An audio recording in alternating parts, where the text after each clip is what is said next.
So a question we're commonly asked is about STERN pinball machines and their history. So STERN are the biggest pinball manufacturer in the world right now, and actually they were the only pinball manufacturer at the start of the 21st century and really responsible for keeping pinball alive once Bally Williams ceased trading in sort of 2000.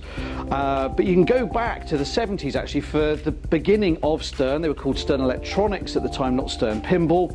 And that company was started by Sam Stern. That's Gary Stern, who owns STERN Pinball now. So his dad, Sam Stern, started STERN Electronics back then, and they ran from 77 to 85, producing predominantly video games. Berserk was their biggest hit, and they then ceased to exist and essentially became Data East. So Data East started in 1987 and produced some of the most iconic licenses around. So I'm stood next to Guns N' Roses here, and this is probably the most valuable machine today that Data East produces because it is a great game, it's a great license, got great music in it, and a lot of fans of Guns N' Roses really want a Guns N' Roses machine, but they made loads of other great licenses.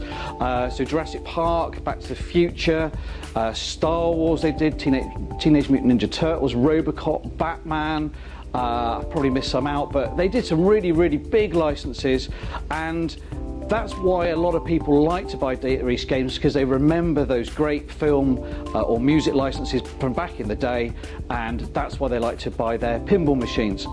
So when they ceased, they basically turned into SEGA. So SEGA bought Data East pinball department and turned it into SEGA Pinball. So let's talk about SEGA Pinball now next to our X-Files. So essentially, Data East became SEGA from 1994. They ran till 1999. You can see I'm stood in front of an X-Files here, but their most notable type was probably Star Wars Trilogy. That's the most popular ones that we come across and we sell. But they did Baywatch as well, South Park, Apollo 13. And then when they finished in 99, they essentially were sold from SEGA back to Gary Stern, who started STERN Pinball.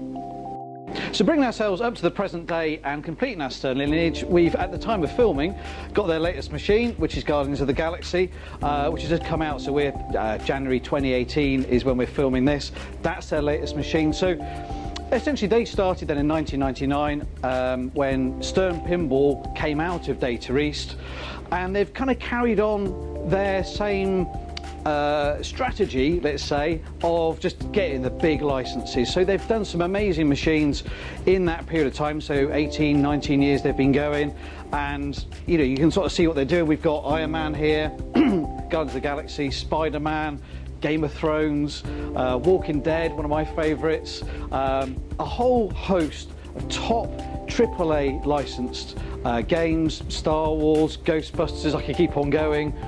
But they'll basically get the top movie franchises and top music franchises as well. So they've done Kiss, for example, is a big title for them. And that's really their strategy, is bring out AAA, either music or movie licenses, because that's what the players like, either whether they be playing in a bar or an arcade, or whether they're going to be a home collector.